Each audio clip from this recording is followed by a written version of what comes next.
Olá, nono ano! Tudo bem, pessoal? Vocês estão prontos para mais uma aula hoje? Professor Sanjay, aula de física, tá bom? Pessoal, então eu gostaria de conversar hoje com vocês sobre o consumo elétrico. Mas antes de tudo, eu gostaria de saber se vocês estão se protegendo aí na casa de vocês, se vocês estão utilizando os ensinamentos que vocês aprenderam aí na escola para proteger a família de vocês desse vírus mortal que está espalhado. Turma, por favor, tenham muito cuidado, lavem tudo que chegar da rua, higienizem os seus pés, não deixem papai e mamãe chegar com roupa da rua permanecer, ensinem ele a tirar a camisa do jeito correto, assim, ó, tá certo? Sem virar aqui a parte de baixo por cima, porque daí você pode passar o vírus no seu rosto, tá bom?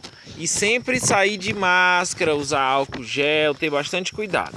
Turma, então, vamos começar a pensar um pouquinho sobre o consumo elétrico. Vocês sabem de onde é que vem a eletricidade consumida na cidade que vocês vivem? Na casa de vocês? De onde é a origem? Eu vou falar. É assim, ó. Hoje a gente vê aí nas praias, né, esses parques eólicos e tudo, mas eles produzem uma quantidade muito pequena da energia consumida aqui. A maior parte da energia consumida nas nossas casas, eles vêm de usinas hidroelétricas. Todo mundo já sabe, vem de água, né? Eletricidade que vem da água. Como é que vem a eletricidade?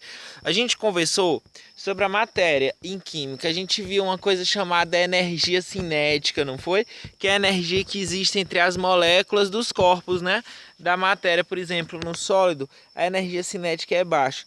No líquido já existe uma energia cinética alta. E essa energia cinética, ela pode ser transformada através da gravidade, tá certo? Em energia elétrica movimentando dínamos, tá certo? O dínamo é uma espécie de aparelhozinho que quando ele gira numa turbina, ele vai criar energia elétrica. Então, como é que a energia elétrica chega na casa de vocês, turma? Precisamos sacrificar um rio. Então, eu acho que é interessante pensar um pouco sobre a eletricidade filosoficamente, sobre o preço que temos que pagar por ela, né? Então, temos que valorizar bastante a eletricidade que chega nas nossas casas, temos que economizar, otimizar a utilização dela, tá certo? E um rio é sacrificado. Ele é sacrificado por quê? Porque ele é barrado e é feito um grande lago na parte superior desse rio. E quando esse rio é barrado, ele vai impedir que determinadas espécies realizem a sua migração. Imagina só o que é que vai acontecer com aquela floresta ciliar que vai existir ali ao redor daquele rio. Vai todo inundar, aquelas criaturas vão desaparecer. Então sacrifica-se um rio. E a água armazenada nesse rio, ela vai sendo liberada aos poucos, de uma maneira que ela saia por cima e essa gravidade faça ela girar essas turbinas. Essas turbinas acionam os dínamos e aí vão produzir a energia elétrica que a gente está consumindo, tá certo? Aqui, a nossa eletricidade, ela vem de Paulo Afonso. Se vocês forem viajar pelo Nordeste, é um roteiro muito legal para vocês irem conhecer um lugar lindíssimo, tá certo? Paulo Afonso é fronteira de Pernambuco, Alagoas e Bahia, lá no Rio São Francisco.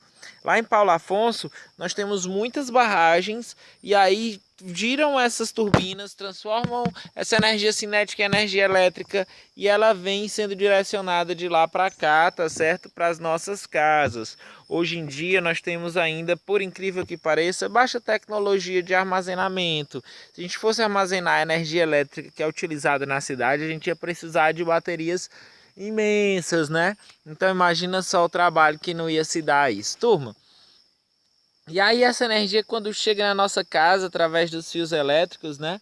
Elas chegam lá na voltagem de 110 ou 120, né? Depois nós podemos conversar melhor sobre isso. Mas nós vimos que nossos aparelhos, eles têm como se fosse assim, medidas de consumo, tá certo? Essa medida podemos chamar de energia consumida, tá? Imagina só, por exemplo, eu tenho uma lâmpada que consome uma lâmpada de LED que funciona com 7 volts, tá certo? E aí eu tenho uma lâmpada incandescente daquelas antigas de 60, de 100. Então vocês já conseguem entender de como a tecnologia está tentando também minimizar esse consumo elétrico, né? Essa energia utilizada pelos nossos aparelhos. E aí, turma, como é que eu posso ter uma noção para estar calculando mais ou menos a quantidade de energia elétrica consumida na minha casa por um aparelho X ou Y, tá certo? Vamos lá pensar, por exemplo, eu tenho na minha casa um chuveiro que consome 5.500 watts. Então imagina só, eu tenho esse chuveiro aí que consome 5.500 watts. Eu utilizo esse chuveiro aí por 30 minutos, tá certo? E aí aqui a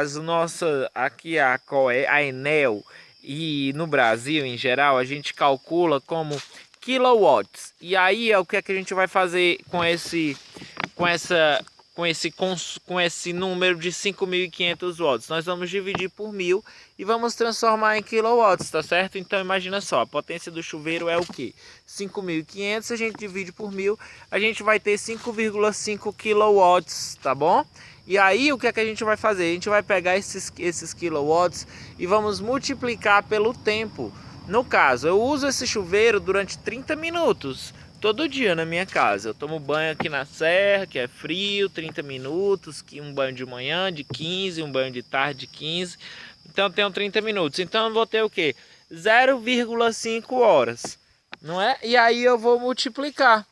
E aí eu vou ter esse resultado que der, vai ser o meu consumo diário de kilowatts, tá bom? Então, por exemplo, se eu tenho 0,5 e aí eu vou multiplicar por 5,5 kilowatts e aí eu vou ter 2,75 kilowatts. E aí esse aí vai ser o meu consumo diário. Turma, se eu quiser calcular o meu consumo mensal, simplesmente eu vou pegar esse número e vou multiplicar por 30. Tá bom? Então esse vai ser o meu consumo mensal. E aí, professor, quanto é que eu vou pagar no final do mês nessa conta de energia elétrica? Vai depender, tá certo, da tarifa da sua região. Cada região tem uma tarifa diferente, eu não sei como é que funciona aí, mas para calcular, você vai calcular desse jeito, tá bom? Você vai pegar os watts do seu chuveiro, para transformar em kilowatts você vai dividir por 1.000, e aí você vai multiplicar pelo tempo. No caso, se você usa meia hora por dia, se você vai transformar 30 minutos em hora, você vai ter 0,5.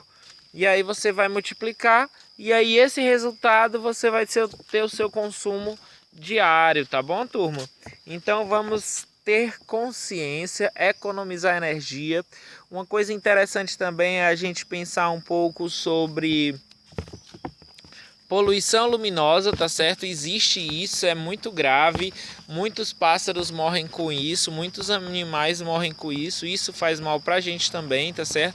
Alguns hormônios, eles são liberados durante a escuridão, que o nosso organismo foi programado durante a evolução para ter essa escuridão durante 12 horas por dia.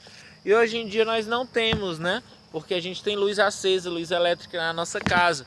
E aí nós não vamos ter a mesma quantidade de tempo liberando esses hormônios. Isso pode causar alguns problemas, tá? Vocês já devem ter visto por aí no interior um poste de luz com uma luz acesa com um monte de inseto lá morrendo. No interior, numa casa assim, numa parede branca, um monte de mariposas que chegam lá e morrem. Então essa é uma interferência que pode causar, mas podem causar muitas outras diferentes. Por exemplo, vagalumes. Imagina só, a gente conversou sobre a vida dos vagalumes, que é interessante. Eles não vão conseguir se comunicar, eles não vão conseguir caçar, eles não vão conseguir se reproduzir. Cada vagalume tem uma função diferente na sua luzinha, né? Se o ambiente estiver iluminado, tá certo? Então, turma, a aula de hoje foi de física. Conversamos sobre o consumo elétrico, tá bom? Nós vimos aí a potência, né? Que é feita o cálculo dela. Para a gente transformar a potência, o consumo de watts, a gente vai pegar a potência, vai dividir por 1.000. Para a gente ter uma noção, a gente vai multiplicar pelo tempo que é utilizado, tá bom? Então é isso, turma. Um abraço. Até a próxima semana. Aula de física, consumo elétrico.